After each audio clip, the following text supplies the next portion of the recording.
Welcome back, ladies and gentlemen. We are now in session 3, Energy and Critical Infrastructure Operations and Maintenance. 那非常欢迎各位贵宾呢继续回到我们的大会的会场哦。我们主轴3的场次呢，要聚焦的是能源以及关键基础设施维运。首先呢，让我们掌声有请主持人为我们开场。Please welcome your moderator for the session, Kenny Huang, member of the Whole of Society Defense Resilience Committee 全社会防卫韧性委员会黄胜雄委员。Okay, thank you. Good afternoon. It's a great pleasure to welcome you to the particular session focused on energy and critical infrastructure operation and maintenance. I think this session we have invited a lot of distinguished panelists and speakers. They will focus on the particular area, especially how to reduce, enhance the critical infrastructure operation, and how to strengthen the resilience for the critical infrastructure shared experience. On the first, I'd like to welcome the chairman, Zheng Wensheng, is a chairman of the Taiwan Power Company. He's going to give up a talk in terms of how the Taiwan Power Company to enhance the energy resilience. Let's welcome Chairman Zheng.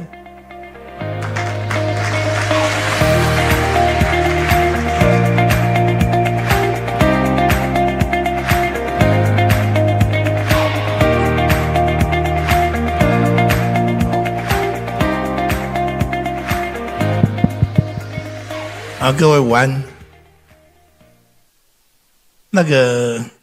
有很多要听英文的朋友，很抱歉，你必须戴上你的耳机。好，首先我跟各位说明一下，因为我受到邀请要来跟各位分享的是有关于电力的韧性准备。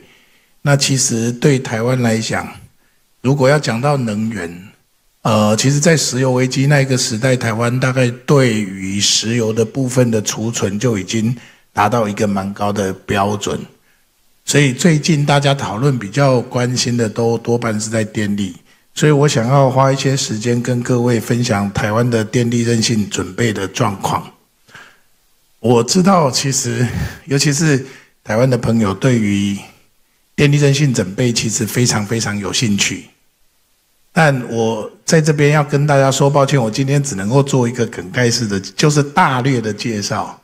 因为台电公司曾经被警告，就是我们公司的网站对于台湾的电力系统的说明的实在太过详细了，就是那个 open data open 的太过范围太宽了，所以我们事实上是今天我要跟各位说明是，我简单跟各位讲，其实台电在台湾电力系统的韧性准备上面的几个面向，事实上有做了哪一些努力，但它有些细节可能真的不是方便在一个会有直播的场合里面讲的，所以我这边先跟如果有些朋友或未来对一些细节会有兴趣，我想透过我们今天主办单位等等的一些安排，我们可以再做进一步的讨论。那我简单快速的跟各位报告一下状况，因为不见得大家都了解台湾的电力系统的情形。这个是台湾电力系统的装置量，就我有多少电力设备，另外一个就是它每年发多少度数。那台湾现在的装置容量已经将近要60个 gigawatt，60个 gigawatt。那我们的日间峰负载已经超过40个 gigawatt， 其实是一个相对来讲负载比较高的国家。那我们的台电的年发电量大概是2500多亿度，那再加上民间自己的发电设备，大概已经超过2800亿度。那讲简单一点，如果用我们的国土面积来做分母的话，台湾的用电密度其实是非常非常高的，在单位面积里面，尤其是我们的台湾的国土里面有一半是山，所以真正有居住人的位置里面用电的密度非常的高。这个跟台湾的用电密度我大概算了一下可能跟日本的东京都大的东京都比起来相去不远。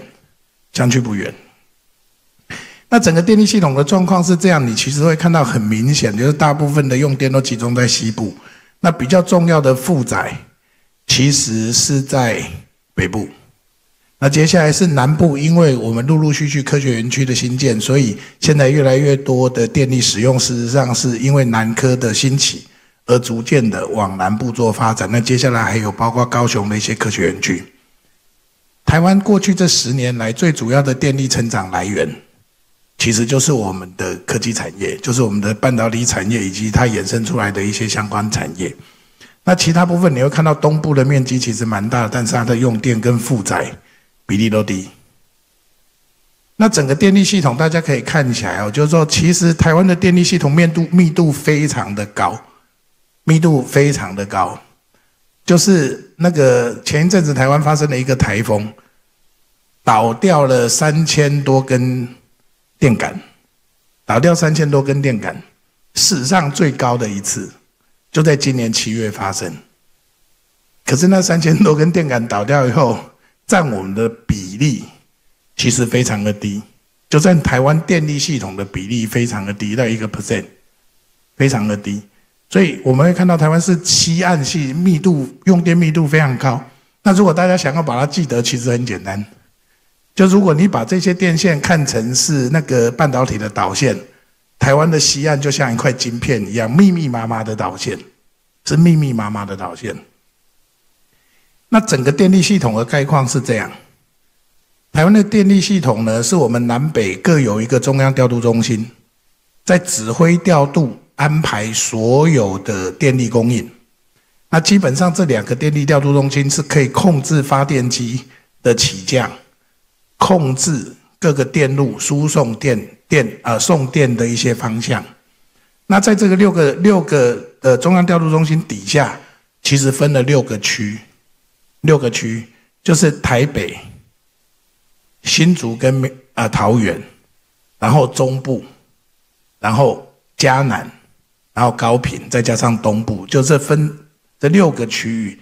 那这6个区域是早先依照比较早期在30年前左右的负载中心去做安排的。可是我们现在慢慢看到，其实我这样子讲，比方说新竹、桃园的负载已经变得非常的大，它已经是一个很大的区域调度中心。那在整个电力能量储备的部分哦，也跟大家快速报告一下，就是在太阳光电、风力发电、水力还有储能上面，现在台湾的供电状况是怎么样？那特别跟各位说明这一个部分的状况是这个样子，就是说台湾的再生能源大概在今年会发电度数会达到年度总度数的 15%， 会达到 15%。那再生能源基本上不需要透过燃料进口。那很多人会关心说台湾的燃料储备等等相关的问题。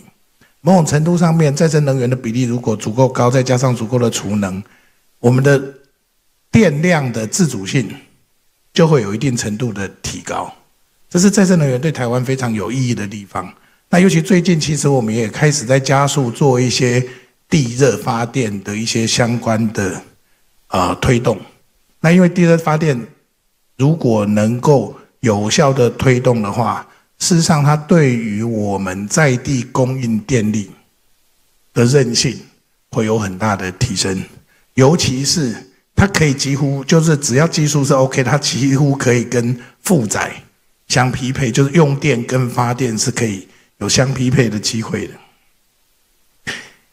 那就燃料的储备来讲，我要讲现况。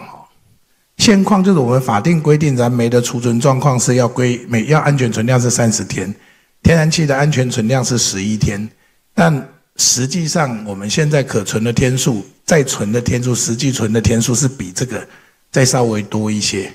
那燃煤的存量是比30天多，有一定的比例在。那除了这个以外，其实我们也做了一些相关的规划，尤其是那个今天参与台湾的朋友大概是这样，就是说台湾这几年来用电再加上机组除役是一个非常大的高峰期。我们从2016年以来到现在，我们的机组除役超过10个 gigawatt， 超过10个 gigawatt， 就是退休了。那新增的负载规模非常的大。那来回来回大概有17、8个 gigawatt， 就是新增再减掉除去，所以我们最近盖了陆陆续续在盖机组，盖非常非常多的机组。那与此同时，因为我们同时盖了很多的机组，我们会把就是说在法规上面已经是在商业目的上面已经除役的机组都保留下来。那为什么保留下来？因为最主要是他们有很多是燃煤机组，我们希望在遇到一些特定的状况的时候，我们的这些燃煤机组能够上线供电，能够发挥它一定的功能。那除此之外，其实台湾的产业界是相当大的一个电力储存的系统。为什么？因为他们有庞大的紧急发电机，那个紧急发电机的量其实是蛮大的。那我们有计算过，就是有一些公司是让它的紧急发电机的量已经达到25% 到1/3左右，它的那个规模其实是不小。但我们平常都不会去启动它，可是它是一个可以发电的系统。那刚才讲的都是电能的部分。那在另外一个部分，就是我们其实台电也有在研究一些相关的状况，主要是2个主轴，就是其实电网的稳定性。就台湾是一个特殊的状况下，因为它是一个海岛，所以燃料的部分变成大家非常关注的问题。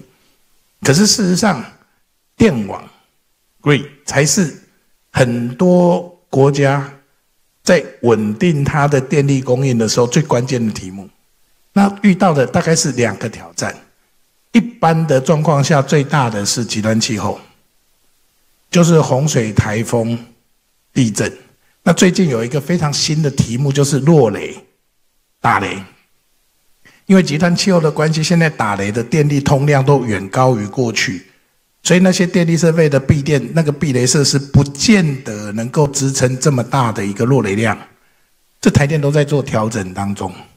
那除了这个以外，另外一个就是地缘政治。其实坦白说，台电也有在了解一下，就是在乌克兰俄乌战争里面发生的一些状况，就是电力设施可能受到怎么样子的人为破坏。那怎么样去防止这些人为破坏？那尤其是我们台湾其实是一个相对有效率的电网系统。有效率的意思就是它互相资源连结的非常紧密。它有没有机会在中央的调度中心没办法调度的时候，各自还可以分群去调度，是台电现在在做的工作。那在做这个工作的同时，我们这7个策略和主轴，等一下我一一跟各位做说明。首先第一件事，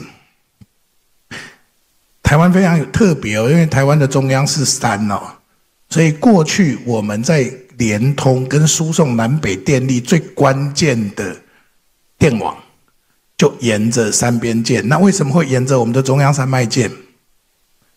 因为它那些河道的跨距比较短，就是河道没有那么宽，所以它电塔2个中间的距离比较短，比较容易过。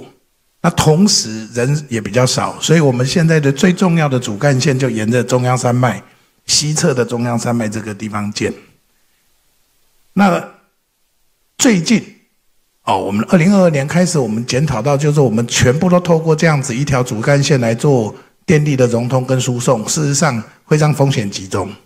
那遇到电力事故的时候，它停电的范围也会增加，所以我们开始做一些新的改变，就仿照 Internet 的观念。其实你如果让它连接的节点不要是树枝状，而是网状，因为原来的设计结构是树枝状，你把它设计成网状，就是在西岸，尤其我们的电厂都在西岸，如果能够直接跟我们用电的中心链接，再透过这个用电的中心，未来它就比较有机会形成上下2层，就东西2层的供电网络，逐渐把它变成网状。那与此同时，也可以符合就是台湾的高科技产业快速的成长所需要的用电。那一次我们达成2个目的，所以我们让大的电厂直接供应我们大的科学园区。那从2016年开始，我们大量布建的绿能，也希望它能够直接就在就近的负载就用掉，不再像台电过去的电网一样，都送到最上面中央那一层再重新分配。那另外第二个事情，刚才讲的都是 top down 的事情了，现在讲从 bottom up 上来。几次的台湾的天然灾害都叫我们去重新反省说，如果我们的电网受到影响的时候，我们有一些在电网比较末端的用电单位，有没有办法透过别的方式能够让它稳定供电？那其实以台湾来讲，我们现在还没有比较充分的地热，比较容易用到的就是太阳光电。那我们用 PV 结合储能，开始陆陆续续的在创造一个区域型的电网。有一个历史的因缘际会，就是在2023年的时候，其实台湾推动了一个政策，就是因为台湾其实蛮热的，但是我们的中小学不一定全部都有冷气，没有空调。那当时的行政院都推了一个新的政策，就是所有的中小学都装上空调。那在装上空调的同时，也在屋顶上全部都装了太阳光电。所以台湾现在有3-4千个据点是公共空间，上面是有太阳光电板的。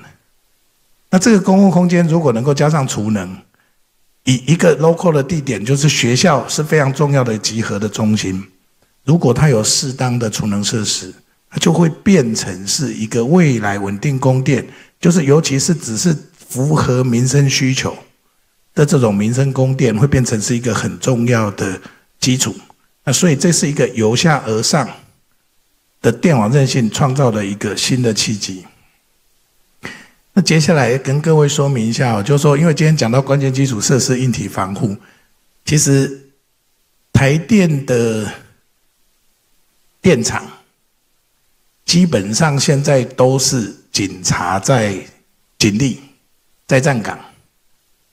过去有一段时间是保全，就是保全公司，但是现在已经全部都是警力在站岗。讲简单一点，其实它的管制规范已经变得非常严格。那电厂里面通常有第二道门，就是进到发电的设备的区域跟进到那个行政区，这是2个不同的管制。那再进到电厂区域里面的管制会更严格。那除了这一个以外，最近最新的题目就是我们在加强防范无人机的攻击。那防范无人机的攻击，攻击2个字其实还没有出现呢，但是防范这件事已经开始在做。台电已经跟警方合作，就是在我们的管制区，因为电厂是管制区，依照台湾的法令是不能够飞无人机的。那只要飞进我们的管制区，我们就会开始根据它的讯号源去抓人，因为我们公司是保警在站岗，所以我们已经成功了，有曾经逮捕到违反法律规定在电厂飞无人机的。那当然一些相关的设施准备，其实现在行政院的国土办、国安会都非常用力的在督导台电尽快加速处理这一些相关的问题。无人机的防卫其实有非常多新的议题要处理，就不只是台电自己本身啊，那可能要跟这些系统的发展要同步的来做进步。那另外一个是资通讯治安的防护哦。那我刚才看到我们李志伟走进来了，等一下如果他要讲话，让他讲比较好。台电的表现，台电是很认真的哈。但我要说一件事，治安的威胁是天天都存在的。我其实很清楚的跟我们的同仁说，治安防护最重要的心态是什么？就是你没有一天是准备好的，你永远都要担心会有新的攻击模式来攻击你。所以我们是尽我们的能力做各种治安的防护，但最关键的，目前最关键的一件事是我们会把 IT 跟 OT 分开，就是我们整个设备调度的部分，电网系统跟电厂系统的调度等等，还有运转，它的通讯系统其实不是用我们台湾的公网，是我们用自己台电自己建的相关的网络来做。那所有的发电设备基本上是跟 Internet 隔开的。那这是我们在非常努力做的一个相关的工作，所以我们大部分做的一些防御可能都会是我们的一些客服管理系统啊等等的一些东西。那这些工作我们也会加强来做。那比较重要的是，最近跟我们的友邦进行了非常多的合作，那也在训练相关的人员，能够让我们在治安的防护上有更清楚或是更有效的做防御以及提升。那不过就国营事业来说，我们现在最重要的工作，就治安来讲，我们最重要的工作就是提升我们的人力。那最后我要跟各位分享一个事情，你时间到了，不好意思，因为你5分钟没出来举，我就不知道时间到了。我很快的在2分钟之内把它讲完。刚才我跟各位说，我们透过南北2个 CDC 机互相备援，调度全台湾的本岛的电力，离岛只有澎湖跟我们有电缆连接，其他没有。那这两个调度中心是互相备援的，而且同时都在上班哦，就是它是两边随时互相备援。那我们现在会将我们在假定我们的中央调度中心2个调度中心无法调度的时候，交给区域的调度中心，就刚才讲的6个区域调度中心来调度。那最重要的是电网一旦受攻击，如果已经电网是停电的状况，要重新启动，它是有很缜密的程序的。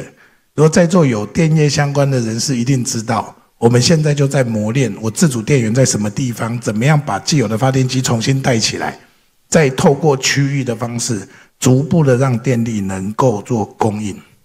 这是我们现在在做事，但这个也还是 top down， 就是从上而下。那另外一个我刚才讲的，就是我们的安全庇护等等相关的一些工作，我们现在也就接受行政院指导，我们在做区域型的防灾电网。那微型的电网，就我刚才讲的，结合储能，结合小型的发电机，结合光电做的小型的安置据点。那接下来是电网的融通策略哦。那我们其实已经在盘点必要的负载，就是一旦我们要限制电力供应的时候，必要的负载是什么地方？那这个其实是需要事先做准备的，否则到时候会乱成一团。那我们也有跟台电公司，因为是事业单位，我有跟我们的长官做一些报告，就是我们希望在快速的状况之下，把这一些必要的负载等等能够确定下来。那接下来我们在调度上面跟停止供电的管理上面能够更精准。那同时我们也在增加电网的融通裕度。讲简单一点，过去从台北到高雄，如果只有一条高速公路，我得要另外想办法再建另外一个公路，让它可以做融通的可能性，避免单一节点被破坏，失去融通的可能。这是我们现在在努力的工作。最后我还是要说哈，因为我们要照顾到我们全部的民生，有一个事情，其实我们是透过这个东西在训练台电公司的同仁对于电力修复反应速度。因为韧性这件事情不是不会受到破坏，如果受到破坏的时候你能够快速恢复，这是一个非常重要的指标。这几年来的台湾，过去这3年来台湾的台风大概都变成是台电自我训练的一个非常重要的演习。那台湾的配电线路超过1万条，就是主要的馈线，不是那种小的分歧线，就主要的馈线是高压的，依然是高压线，就是22K 就22000伏特以上的，超过1万条。那这几年来它的停跳电次数其实降了65%，我们透过各种方式把可以保护下来，包括避免外物感电，那个外物的感电包括动物、植物等等的，好，就是大自然的一些影响。那也减少人为的干预。那我们做的变电所在台湾，现在变电所只要是新盖的，全部是室内的。在台湾现在新盖的变电所全部是新盖的，一定是室内的，就是让它被房子保护起来，避免它受到外物的侵扰或是人为的破坏。那这是我们现在正在努力的工作，硬体的部分。那配电的准备跟抢修，就是我们抢修同仁的训练，就我们透过这几次的台风，台湾的抢修，因为我们的范围其实并不大，我们实际上在西岸几乎东西两岸几乎都是全部都是单一地方受创，会是全国的能量经过事先的一些安排调度去抢修，所以我们的抢修的速度这几年来，就如果我们用电力设备受破坏的状况来做基础讨论的话，我们的抢修速度其实是提高了不少。那尤其是台风的停电天数，那跟过去的统计资料来比，同样的停电规模，现在的复电速度是比以前还要快。那这些都是我们在做电力韧性的一些准备。最后我只说一件事，我还是要再一次跟各位道歉。在座如果有很多电力专业的想要讨论电力专业的细节，因为我被警告不可以在直播前面讲，所以如果有机会的话，非常欢迎能够透过我们的一些主办单位，我们能够做私下的一些沟通跟交流。谢谢各位，谢谢。掌声谢谢台电曾文生董事长。董事长请在台上留步，直接加入座谈呢，我们工作人员引导一下，谢谢。And thank you very much to Chairman of Thai Power 文生曾。那接下来我们要有请我们的主持人黄胜雄委员再次回到舞台上。And we'll also like to invite our 3 panel speakers to join us on the stage. You may bring your interpreting device with you to the stage. 我们接下来呢，有请我们的语坛贵宾到台上就座。Please welcome Ian Satchwell, Senior Fellow of Australian Strategic Policy Institute. 有请澳洲战略政策研究所资深研究员。Next, we'd also like to welcome Patrick Kong, Asia Regional Leader for Aeroderivative Solutions, GE Vernova Gas Power. 接下来我们有请美商 GE Vernova Gas Power 航太解决方案亚洲区的总监，以及科技民主与社会研究中心吕彩颖研究员。彩颖 Liu, Research Fellow of Research Institute for Democracy Society and Emerging Technology. 接下来再把时间交给主持人黄胜雄委员。Over to our moderator. Okay, right. Thank you, MC, and also thank you for all distinguished participants, and thank you everyone to join this section. First of all, I'd like to thank you, Chairman Zeng, because he just talking about very comprehensive resilience plan that was planning in the Thai Power Company. As he mentioned, just also a reminder to all participants and all panelists, and some of the information in this energy sector actually is quite sensitive. So please allow us. We couldn't provide all kind of information in detail, whether you have questions later, and we cannot provide all comprehensive data to you because a lot of data actually is quite sensitive. But anyway, we still have prepared some basic questions to the whole panelists. And I probably leave more time to the flow. Probably you can have more time to ask questions to the either speaker or to panelists. And also one reminder to all attendees, and you can respond to the question either in English or either in Chinese. I think both work fine, and we have interpreter to help for translation. So I'd like to go back to the first question already prepared in advance. Okay, my first question actually was to Mr. Zeng and also to Yan. I speak English first and in Chinese later. Australia and Taiwan actually are both maritime states. And so what would be the feasible strategy for short-term emergency resupply and long-term energy resilience planning, both from Taiwan point of view and from Australia point of view? 台湾跟澳洲都是海洋的国家，那在这个应对这个整个能源的韧性的部分呢，有没有一些短期的一些应处的措施，以及长期在提升能源韧性的一些规划？那我先从曾文生董事长开始 ，starting from Mr. Zeng first。好，谢谢主持人哦。其实还有一个机敏的议题跟主持人的工作有关，我们的海缆的保护跟他海底通讯缆的保护都是现在关键的议题哦。那不过现在讲到澳洲的部分，我要先说，其实澳洲几乎是台湾最重要前3名的能源合作伙伴，就是我们的燃煤跟天然气的进口，有非常高的比例是从澳洲来的。那除了这个以外，其实我们跟澳洲每年都有固定的能源座谈，是双方的官方的非正式的一些座谈，交换非常多的意见。那我要先说一个市场，其实如果就能源的基础条件来讲，澳洲是比台湾好很多，因为澳洲产天然气又产煤，所以澳洲基本上没有自产能源的压力。不过我们也看到它最近也开始在发展再生能源，也在试着做氢能，那也在试着做一些相关的电网强韧的工作。其实这些台湾跟澳洲都有很紧密的讨论。但我觉得台湾跟澳洲非常需要做的一个重要的合作，就是怎么样确保亚太地区这个能源供应链的稳定，会是非常重要的事。那这当然不会只是台湾跟澳洲两个国家的事，这可能是整个亚太区的盟邦必须一起来努力的工作，就是我们怎么样建立一个稳定的能源供应链，不管是天然气或者是燃煤。因为从澳洲出发，它的能源船舶，不管是天然气船或是燃煤船，要经过台湾到日本、韩国。日本跟韩国同样有非常多的天然气或者是燃煤进口。那除此之外，以台湾本身的立场来看，我们除了有澳洲这样子一个合作伙伴，我们也需要跟更多的国家，比方说能够从北边送天然气来，就比较不会受到台湾南边的海域如果受到限制的话，而产生供应链的断裂。所以我们怎么样能够去创造北边来的天然气，这个也是现在我们在努力的一些工作。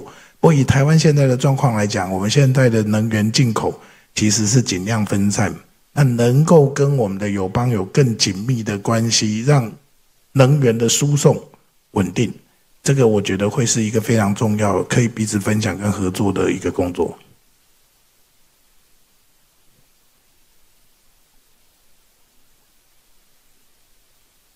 Just check. Oh, we are on. Good. Well, that was a very interesting presentation. I thought it was most comprehensive, even though you could not share some of the detail. You said some kind things about the Australian electricity system, but I must say the transition to lower carbon electricity sources is proving to be a challenge. We are having difficulty ensuring that investment is located in the right places to enable the power grid to take it to the demand centres. And often renewables generation at grid scale is inhibited because the transmission infrastructure has not kept up.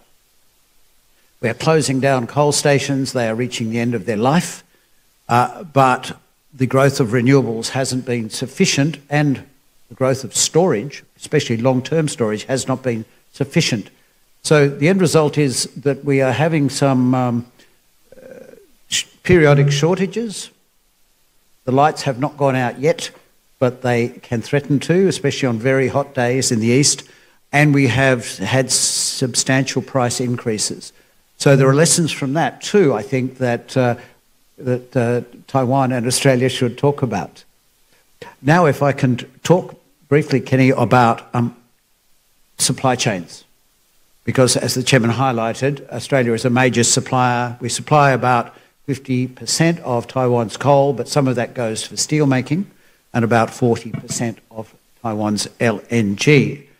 And all of that comes by sea from more or less the same latitude, so straight north to Taiwan. But those sea lanes are contested, and that creates risks, and they're increasingly contested.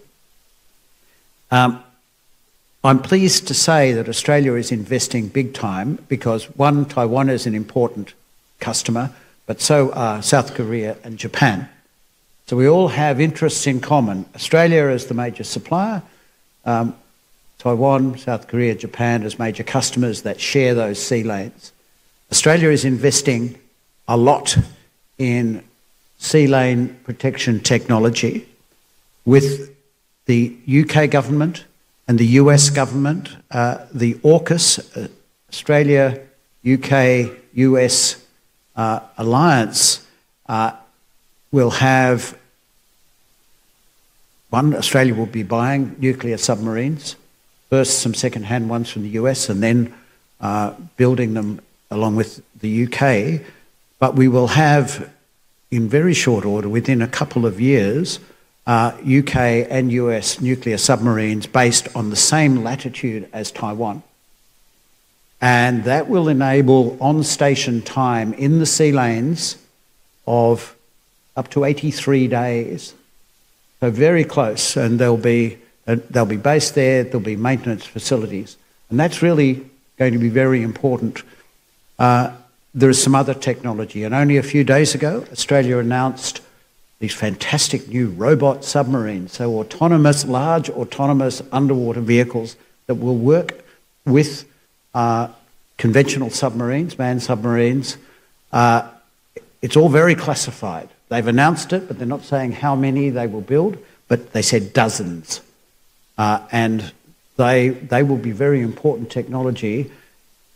At the rate that they're going to be built, Australia will be possibly the largest, or maybe the second largest, operator of these autonomous submarines, which will be very important for protecting sea lanes and, by the way, also submarine cables. There's also maritime patrol capability, and there's a new base for Australian and US maritime patrol planes in the north of Australia in Darwin, probably only 6 hours flying time from Taiwan. So all these things are very important for the protection of sea lanes and the supply of coal and LNG to keep the lights on in Taiwan. Can I finish with, the submarines, by the way, have got a great name, Ghost Shark. I should also mention a new AUKUS deep space tracking facility to protect friendly satellites from unfriendly satellites. And that the first of the new AUKUS facilities, I drove past the other day, and it's in the north of Australia, and it has the wonderful name DART, Deep Space Advanced Radar Capability. So it will be protecting satellites. Look, finally, just like to touch on, and we can talk a bit more about this later if you're interested, and that is, we think of supply chains as bringing energy here to create electricity, but there is also the option of taking, I don't want to take market share from you, Chairman, but there is the option of taking high power using industries away from Taiwan. So 2 examples, green steel, having a joint supply chain, doing green iron in Australia, using our abundant energy resources, and then bespoke steel production in Taiwan. The other one is data centres. Can we do Taiwanese Australian data centres at gigawatt scale, so AI data centres, in Australia using low carbon energy, renewables firmed by abundant gas in northern Australia, and use defence assets to protect the cables, but photons, electrons and radio waves are much cheaper to move and easier to move than coal and LNG. So there is an alternative approach to supply chains. With that, Kenny, I'll finish. Thank you. Thank you, Ian. Actually, Ian really broadened the topic to a very broad coverage, and not only focus on the critical infrastructure, but also consider the sea and deep sea, sea land, and space, deep space. So the protection of critical infrastructure becomes a job for Guardian of the Galaxy, something like that. So I'd like to extend the topic a little bit because actually the critical infrastructure, not only inland, but actually it happens to everywhere, above water, under the water, in the sky, in the space, or even in the deep space. So according to that, and the government usually need to collaborate in terms of energy, need to collaborate with a lot of international energy companies. And how can government to do the better cooperation with international energy company, and either through the through government policy or through any market mechanism, and to improve the risk and also improve the security of national energy security. I'd like to visit the topic actually a little bit broad. I'd like to start from Ian first, then go to Patrick, go to Tsai-In, and Chairman, if you want to comment, please welcome. Starting from Ian first. Okay, I'll take an upstream perspective, working with international energy companies. Australia has a number of large energy companies that supply Thai power and LNG for other uses, plus coal companies. But let's focus on LNG. One of the issues we've got in Australia, or have had in Australia, is uncertainty of gas policy. As the government is thinking about decarbonisation, it thinks in a binary way. Renewables good, gas bad. Wrong answer, wrong answer. What we must do is think, well, recognise that for Australia, in Australia, but also and especially for our export market, you cannot transition to low carbon sources without gas. Gas is essential. Thankfully, in the last year, the Australian National Gas Strategy has recognised that gas will have a role for both in Australia and for our customers for the next 50 years, because it is essential for that energy transition to much more renewables, especially as storage technology is still going to take a long time to catch up. So what's very important for Australia, and I suggest, I'm not from the government, which is good, so I'm going to tell Taiwan what you should be saying to Australia. Japan is saying to Australia, we buy LNG from Australia and coal and iron ore because you are a very reliable supplier. But we're worried you seem to be getting less reliable because you are not allowing companies to develop their resources at a pace that keeps up with the market window. So it's about certainty of regulation for companies, certainty of approvals processes, and speed to market. Thank you. Over to you, Patrick. I must commend Ian. You're an excellent spokesperson for Australia.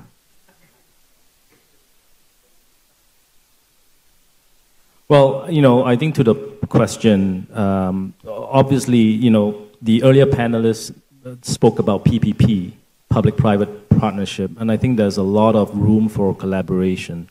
It is an obvious need.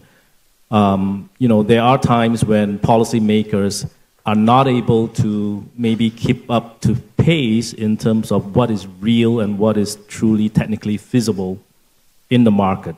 And I think the role of private organizations and private companies is to provide that, we call it the Genba view, which is essentially the view of the operator, the view from the ground, what is real and what is not. Last week, I had the opportunity to participate in NLIT, which is a power generation conference in Bangkok. And interestingly, the theme of that conference was realistic energy transition. In the past, we talk about energy transition. But now the word realistic was added into it.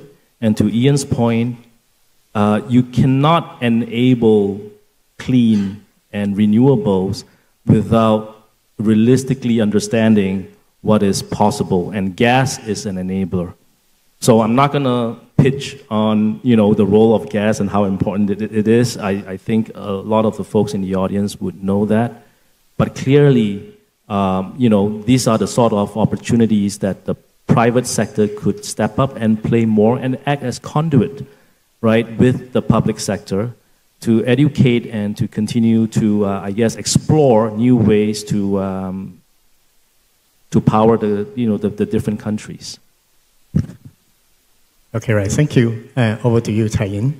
Okay, hi. So pleasure to be here. I think I'm going to add on what Ian and also Chairman, also what I just said about how do we improve the maritime energy supply chain and also what's the flexibility of it. So there are two major things that we can do. One is we already have this cargo swapping system. So a better collaboration between private and public sector also includes all these suppliers, LNG and coal suppliers. How can we have the fluent channel and information sharing system that we can all know, what's their current, maybe there's a potential interruption of the certain routes, and how can we have these cargo swapping systems with our Japanese partner or South Korean partner to have to swap all these LNG or existing coal that can be used even if we have this kind of interruption. Another thing is that during potential interruptions at sea, how do we ensure that we have an insurance mechanism that can still going on? Because based on my study with all these LNG suppliers and also insurance companies, they all ask for a further information sharing channel with our governments so that they can know more in terms of the actual situation that happened at the sea, so that they can have a clear insurance policy and to make sure that all these shipping companies can still go to Taiwan and to ship all these LNG and coal to Taiwan even under uncertainties. So I think these two things that can also requires public and private sectors collaboration and can actually enhance Taiwan's energy resilience in general. I'll stop here. Okay, thank you. And do you want to additional comment? 有没有额外补充的部分？那个我只有一个说明啊，就是刚才两位都帮我们解释了，就是在台湾这一个阶段，为什么快速的在发展天然气的发电设备，就是它是如果以台湾来讲，就是它要快速的提供电能，又能够减少碳排，环境的影响比较小。这可能是现在的最佳解，但对台湾来讲，尤其是台电公司来说，我们现在有一个非常重要的责任，就是我们必须跟整个国家一起面对可能未来的风险，不管是极端气候或者是地缘政治。所以我刚才包含我们的整个机组，过去已经是除役的，我们都还保持着它一定程度的可以运转的状况。我在这边也要特别说，就是说刚才有提到一些未来的发展或是公共的讨论，但在台湾台电公司做的工作就是把我手上所有可以发电的机组都尽量的维持在当政府一声令下我们能够运转。好，谢谢曾董事长的分享。那 actually all the panelists already addressed very well regarding to how can we improve the resilience for critical infrastructure. But basically, some of the vulnerabilities still quite obvious, especially if we're talking about maritime state, for example, like Australia or Taiwan or the other maritime state. And basically, the sea route blockage could be a biggest vulnerability if the sea route has been blocked by your arrival. And how can you sustainable under that kind of disaster situation or under almost gray zone aggression situation? So back to the very disaster situation, like one question extend to our third question. The third question is, we know like GE has been operate their facility in Ukraine and working with Ukraine. And so that kind of experience is very real, and especially Ukraine is under the very stressful situation. And how can you ensure the facility you operate is still sustainable under such severe situation? And especially, how can you ensure your employee safety? And how can you manage all the people's safety, even a massive relocation to the staff? And would you like to share your experience to us? And also later, Public Time can also add a comment, or the rest of the panelists can also comment on that. Thank you. Sure. Well, unfortunately, after the war, Ukraine lost almost between 55 to 65% of its power generation capacity. It also lost maybe about 50% of its transmission and distribution capability. So it is a very drastic situation. So what GE has done has very quickly sprung into action to provide, first of all, some joint consultation with the government to say that, hey, first of all, you know, if you want to respond in a very urgent manner, you cannot have protocols after protocols after protocols. Speed is essential. So what the Ukraine government has very quickly done and adapted really well, in my opinion, is to form a body that kind of bypasses a lot of the typical, you know, maybe protocols that you would expect in many governments. To begin with, every government has a role to play. Every ministry has a role to play. By design, it is meant to drive accountability. That's why you have multiple checks and balances. But in a drastic situation as what the Ukraine government is going through, they cannot afford that sort of, maybe protocols, if you will. So as such, the Ukrainian government very quickly formed a committee that bypasses a lot of the typical protocols. The essence of this is not about how they've structured it. Every government is different, every country has different needs. The essence of this is really about how they have realized that empowerment to make the right decisions in a timely manner is critical. So as such, that helped us as well. You know, we were able to very quickly deploy 2 units of TM2500. TM2500 is a version of gas turbine that is derived from aircraft engines. And as such, it is highly flexible, it is redeployable, it can burn different types of fuel, and so on and so forth. We were able to deploy 2 units of TM very quickly to them. We also deployed mobile substations that can be redeployed and deployed to different places. We supplied what we call static synchronous compensators. We provide training to the team, and all this is done safely. Now here is the interesting bit. From the point of us deploying those,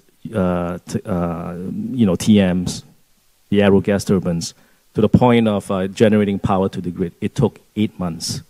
Now, I'm not sure whether you realize that 8 months is a long time. In a lot of the other places where we provide crisis response, as an example, we moved 1 unit of TM, the same technology, in Saudi Arabia, from the city of Medina to Gujarat within 12 days, right? Crisis response in Puerto Rico after the hurricane, in Mexico after the huge, magnitude 8 earthquake that they experienced, and many other locations. Usually the response time from the point we sign a delivery contract to the point of delivering power to the grid, you're talking about less than 30 days. So why did we take so long in Ukraine? So there are lessons learned here. First of all, we realized that in Ukraine, they did not have site conditions pre-planned. Okay, so that's one discovery. Secondly, project design and project construction had a lot of mishaps, and these are local contractors. So my point here is Taiwan is different. Taiwan is perhaps one of the very few countries, especially in this part of the world, that has immense engineering and construction capabilities. That's one. Taiwan has rich and deep engineering and technical talent pool. That's 2. Taiwan has amazing, in my opinion, amazing supply chain. A very mature supply chain when it comes to component manufacturing, when it comes to precision manufacturing. Taiwan has it. So I think, same situation applied here. It will be a very different outcome. But these are strengths that Taiwan has, and my plea to the country of Taiwan is for the government to be more aggressive and more proactive in doing pre-planning, in doing simulation exercises, right? And I know the country is already doing that. The government is already embarking on this initiatives, but more certainly can be done, and we'll be very happy to play a role in partnering whoever we need to. Thank you. That's a really valuable recommendation and suggestion. And pass over to Tsai-In. Okay, so I think what Taiwan can learn from Ukraine's experience is that can divide it to 2 lessons. So one is about the wartime reality. So what's the actual attacks that happen to the critical infrastructure? Is that in the early stage of the war, actually the Russian attacks Ukraine's grid nodes. Most of the substations were damaged during the first year.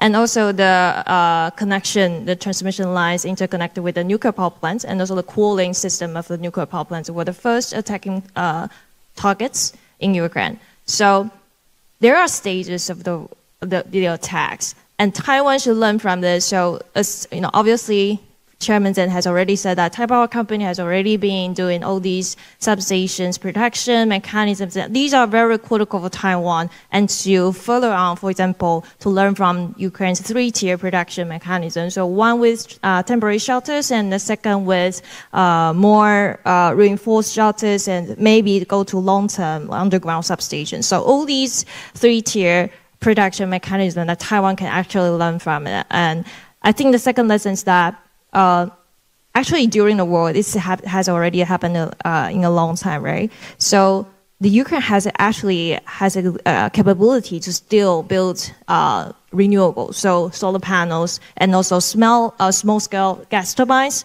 and also mini CHP, the combined heat and power generators. These are very critical equipment to help Ukraine to sustain their power supply, even under the situation that they cannot be connected to the big power grid. So that these all small microgrids can actually supply the household and also industrial users power usage. And currently, they are, after the war, the Ukrainian government has already planned that they are going toward more renewable energy afterward, and also to build a more distributed power system and power grid in the future. That's because they have already done that. Actually, the 110 kilovolts transmission lines actually play a very important role in terms of interconnect all these renewables in Ukraine. So they're actually doing this pathway, and Taiwan can then also learn from it to strengthen its energy resilience in general.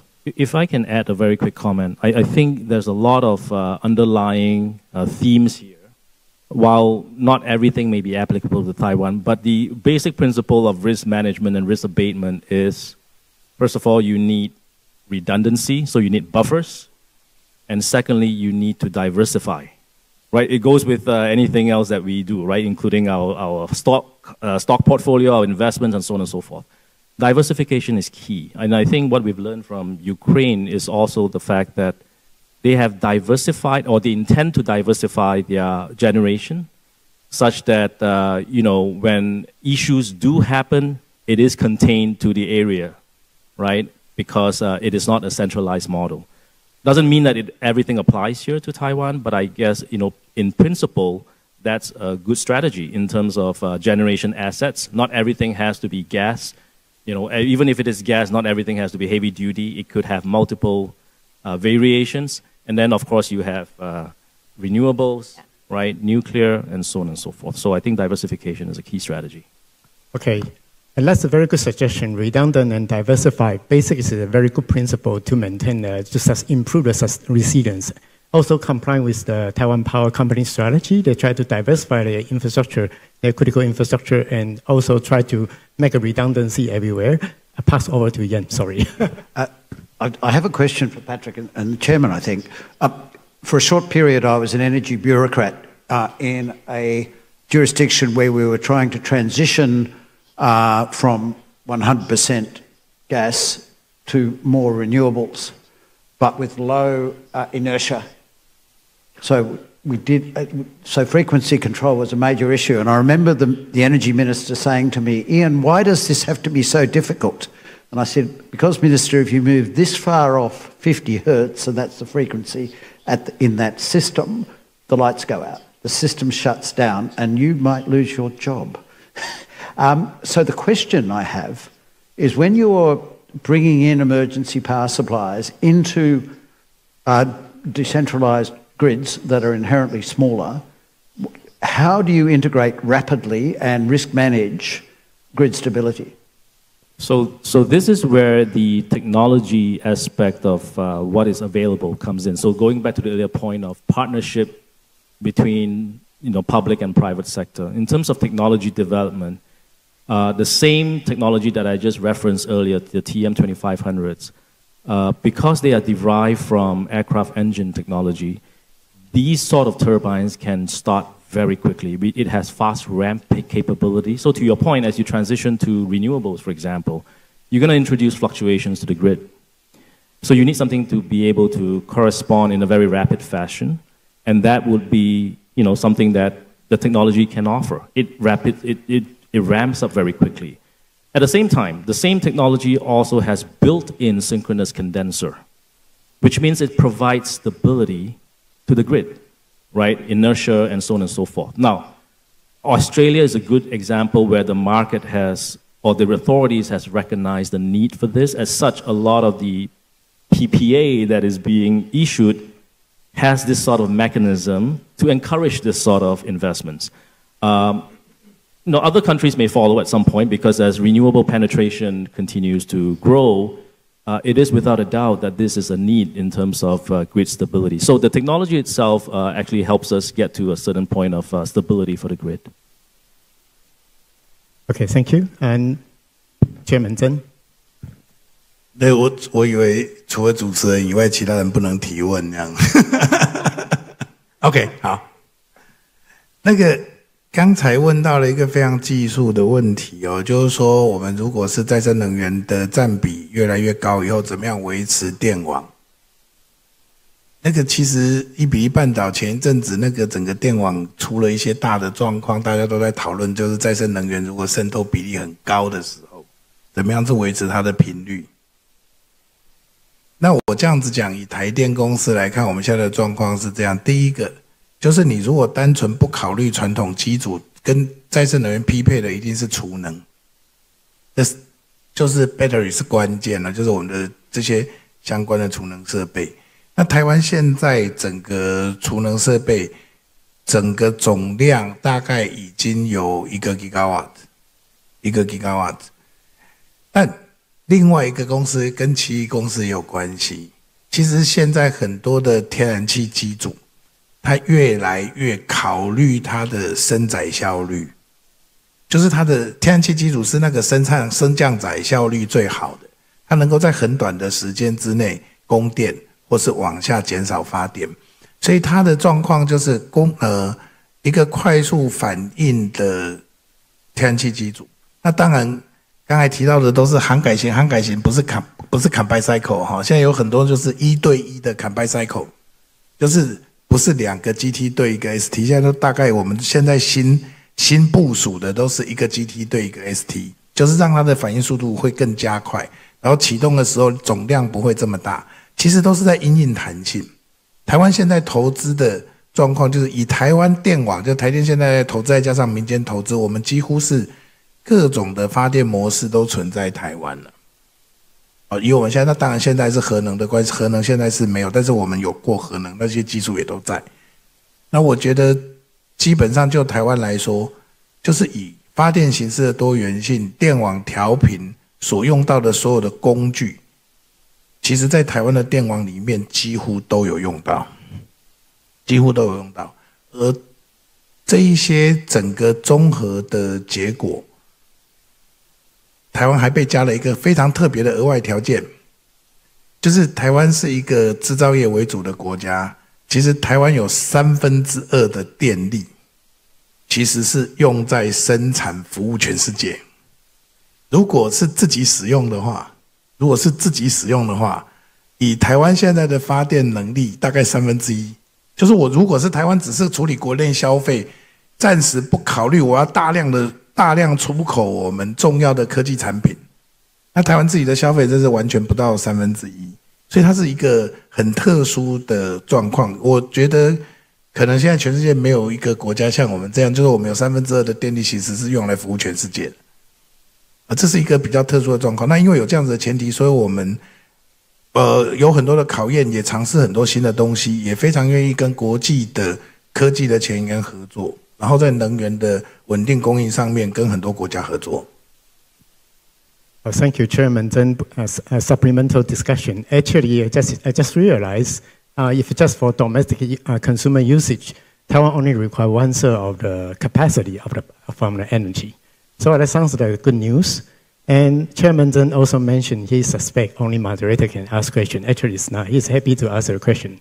And the other good news is we are already running out all prepared questions. So you are happy to raise the question, shooting to each other instead of shooting to me. I have one additional question. Actually, it's regarding to what Professor Yan just mentioned. Especially, CRO security will be one of the biggest vulnerability according to the critical infrastructure.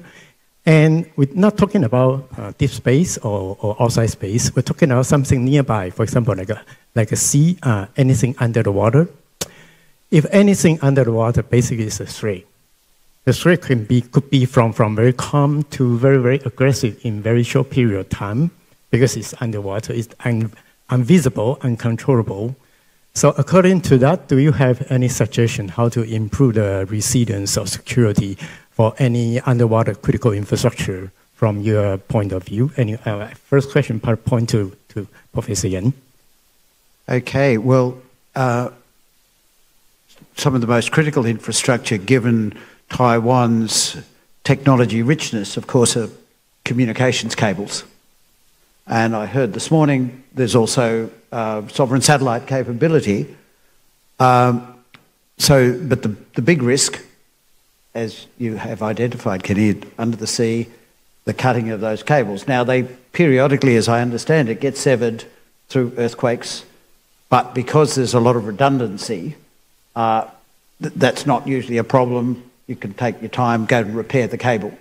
But if there is an aggressor, and the aggressor may well know where all the cables are, they can very quickly sever them. So one of the key things is to know or identify when something is happening and respond, possibly with allies, to halt any sabotage.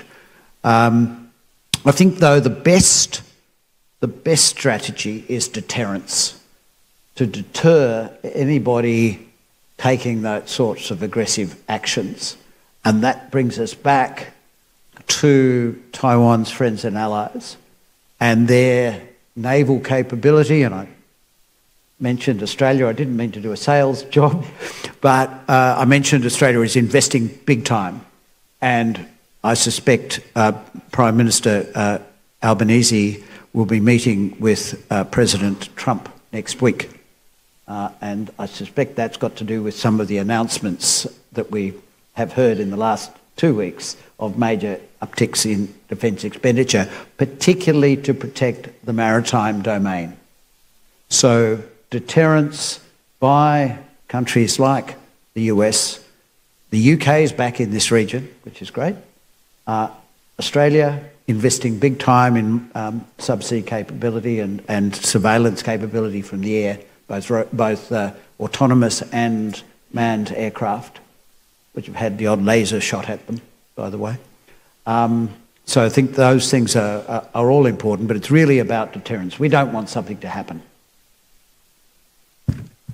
Thank you. Any additional comments, Hai-Yin? Yeah, if I can add something with Ian's comment. So I think in addition to the submarine communication cables, right now another issue is that our team is going to publish our report on the submarine power cable security issues, because submarine power cable, unlike communication cable, they don't have this redundancy. Communication cable always has 2 lines in parallel, but power cables does not, because they has a higher cost, and also the maintenance cost is also higher expensive.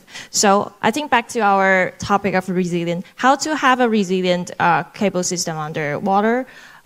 We have to maintain our capacity in terms of repair and maintenance. Right now, if we wanted to repair one cable, that would take at least 6 months. And that is because the limit numbers of these cable maintenance ships and vessels, and also talents and equipment. So, I mean, for Taiwan, undersea power cables, these are also very critical, because we can also learn from the Estonia's case. Their power cable got cut, and their energy price just doubled right after. So for Taiwan, to have a resilient submarine power cable system and to have a repair and maintenance capacity is also very important, in addition to the deterrence. Okay. No, I would want to highlight Taiwan's capability, and I believe that over time you will very quickly realize that that's a critical strength and asset that you have. And what I mean by that is, throughout the discussions today, we hear a lot about building redundancies and stockpiles on critical parts and so on and so forth for critical infrastructure. It's not just building stockpile, but also investing in capabilities such that you can have them and build them yourselves. And I think the ecosystem, going back to the supply chain ecosystem, because it is mature and you have the engineering depth and technical depth, I think there's more that we can explore and to see how we can really build those capabilities within Taiwan. So the ideal state would be you invest in a technology, and that technology is powering, X percentage of the grid. And if anything goes down, you actually have a supplier in your backyard that will manufacture those components for you. That will be the ideal scenario because everything is in-house and contained within Taiwan. Idealistic, but not far away in my opinion, because I feel like there are some discussions that are already headed us in that direction. Thank you. Chairman Zheng. 好，其实海底电缆要怎么样子保护？我觉得刚才燕有讲到一个很关键的事情，就是要能够嚇阻。那嚇阻不会是只有设备或技术，它其实需要法令跟比方说司法等等的一些可能介入。那这个秩序需要国家一起来建立。其实我们已经在做一些研究哦。其实状况就是你要辨识谁是肇事者会很重要，就是这一些破坏海底电缆的船舶等等，能不能够被有效辨识出来，会是重要的一个关键。那我们会遇到什么样的状况？当然，现在有一些报道就是有专门特殊去破坏海缆的装置跟设备，但现在看起来比较多的还都是用海底在脱锚，在勾断。那海底脱锚勾断的这些状况，事实上每一艘船舶的声纹都是特别的。如果这些声纹可以被收集，也可以变成司法起诉的对象，它是海上警察可以逮捕人的一个基础。我觉得这种技术就值得我们做，我们也试着努力在做这些相关的工作。那这些工作要做，其实有些技术我们要持续克服。第一个还是一样，就是如果你要及时传讯的话，它有电力、通讯等等的问题要克服。附挂在电缆上面，可能我们可以来想象一些解决的方案。那但是附挂在光缆，就是光纤上面要怎么样解决，可能就要另外做一些设想。那我刚才有说到，就我们有同样的问题，有很多人应该要能够一起来合作。不过我觉得最重要的是要建立那个系统，就是可以究责、可以嚇阻这件事。如果在司法系统上可以先建立起来，后面的技术发展就会有价值。Okay, thank you. Chairman Zheng just mentioned deterrence is critical, but the deterrence require your local domestic law regulation and require law enforcement agent, require international law, for example, like a UN Convention for Law of Sea, and so require international cooperation, and also depends on the location of the damage. For example, it's under the territory water, or under the exclusive economic zone, or in the high sea. Actually, that's a very complicated issue. If anything happened in the high sea, also concerned with jurisdiction issues, and who has a sovereignty. So far, only the flag state has a sovereignty. So that would be a very complicated issue. But anyway, happy to collaborate with different stakeholders and different international partners to explore more potential opportunity to work on the particular issues. So before I open to the floor, last question, do you have any question on the shooting each other? Hearing none, thank you. I'd like to open the floor to the public. And please just raise your hand and share your name and affiliation to everyone. Thank you very much. Yes, please wait until our staff pass the microphone to you. Yes. It's there. Yeah. 中间那边。好。对不起，先第二，中间这位先。刚才那边也有一位，对。You'll be the second one. Sorry. We should have a button to you. Thank you very much. I have a question regarding nuclear energy. It was only touched upon a little bit here. I'm leaving away all the, how shall I say, the whole political discussion about nuclear purely from an energy security point of view. For Taiwan, is nuclear something it should have or it shouldn't have? Should it have it because it runs quite a long time once you fill it up and you don't need to ship in new uranium? Or is it dangerous, as we saw in Zaporizhzhia in Ukraine, because it can also become a target? What is the thinking of the panel on nuclear energy from the energy security point of view? I think that's passed to Patrick.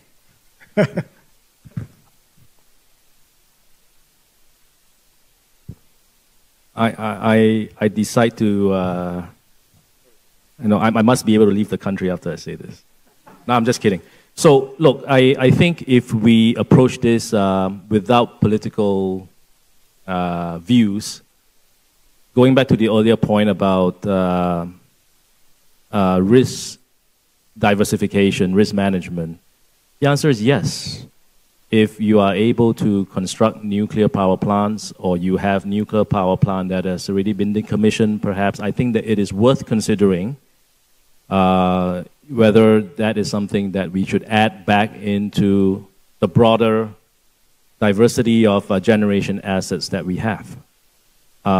Similar question was asked to a national utility of a country in ASEAN, I will not name who, last week.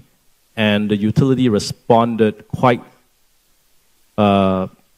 forthrightly to say that, hey, we have coal in our backyard, so I'm going to burn coal. I don't really have other options. So energy trilemma between security, affordability, sustainability. How do you prioritize? There is no easy answer. There's no one true answer. Every country will have to deal with it differently. So that would be my honest opinion. Okay, Sayin? Yeah, if I may add something, I don't need to leave the country though. But anyway, I do feel like you just said, every country has its own way, right? And I do believe that nuclear power plant does not exist in a void environment. So for Taiwan's power system is quite centralized. So the grid is centralized. Our nuclear power plants are all localized in a very extreme local location. So in the southeast part and also the northeast part of Taiwan. This means that these nuclear power plants will rely on the high voltage, extra high voltage transmission lines, which we have already seen from the Ukraine war that there will be a high risk of any kind of substation, sabotages on our substations. And especially for our thermonuclear power plants, we only have 2 interconnected transmission lines, which go to the same routes, and will easily be interrupted if there is any kind of potential attacks. So, I mean, from national security perspective, when we are talking about nuclear power plants' role in the actual war scenario, we have to think about all these kind of risks. And if you really wanted to use it or make it as an option, then we definitely need to consider all these, for example, interconnected system. How do we better protect them? And also the cooling system. How do we better protect them? So that's my answer. Thank you. Okay, right. Thank you. Just one reminder that we'll pass over to the next question. This section actually was a lot of discussion, quite sensitive, very confidential. So we don't commit all the question will be response as you wish. But we try our best. I should also indicate the session should be whole. In the international protocol, it's a traffic light protocol. It should be red color. So only share to all participants. Please do not share to any third party. So I'd like to take a question to the next one.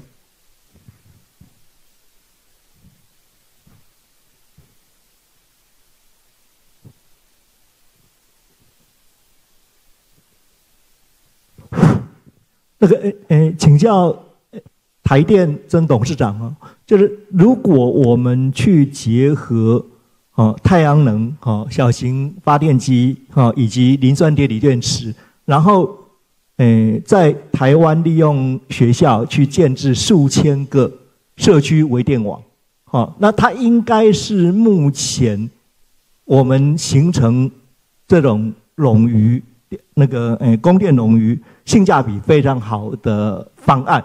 那如果做这样子的处理，然后再把这些社区微电网交给电业的专业人员、理科教师一起把它变成地方的社交中心、电力的社交中心，那么很可能就是性价比会更好。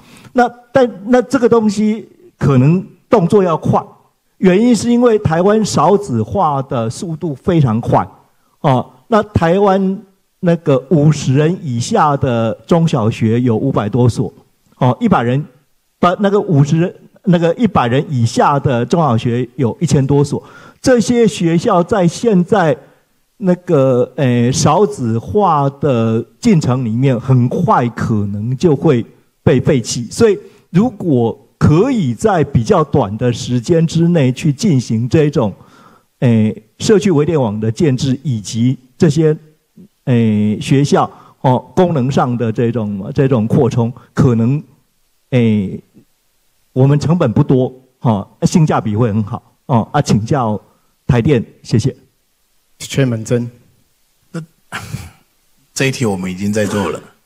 那个我们前排的长官也知道，我们已经讲了一段时间，我们也尝试在做，但是在台湾有一些特别，就是我们因为前面电池部件的问题，所以要到学校里面，我们现在还在设计它的一些相关规格，跟地方政府做合作。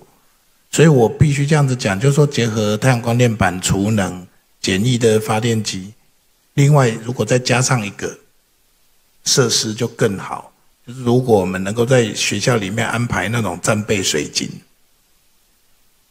就是供电供水等等，那我们现在学校有营养午餐，有配膳室，有什么，但学校还有空调，其实是一个非常好的组合。那这件事情我们已经提供了一些建议，那当然我也希望能够在很快的时间内能够做。那这一次就是行政院编列的一些韧性的预算，我们希望尤其还有包含丹纳斯的那个灾后的一些重建的经费，我们希望能够试验出一些可以被其他人参考的例子，但也很同意这件事情可以拿来作为能源教育的一个部分。我们已经在设计，也在开始跟地方政府做沟通。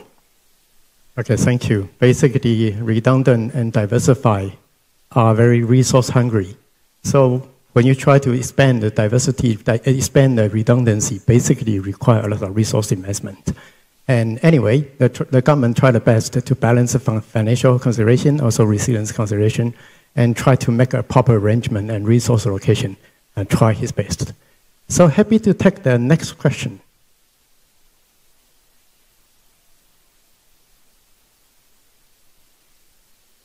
Okay, excellent. No other question.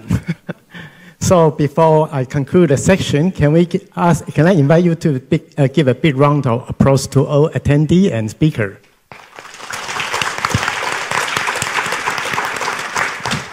Okay, I pass over to MC.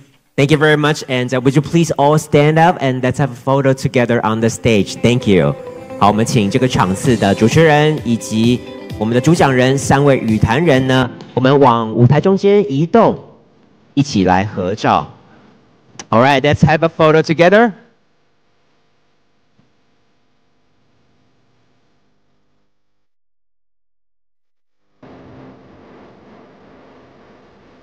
Thank you once again to all our speakers on the stage. All right, everybody, we finished early.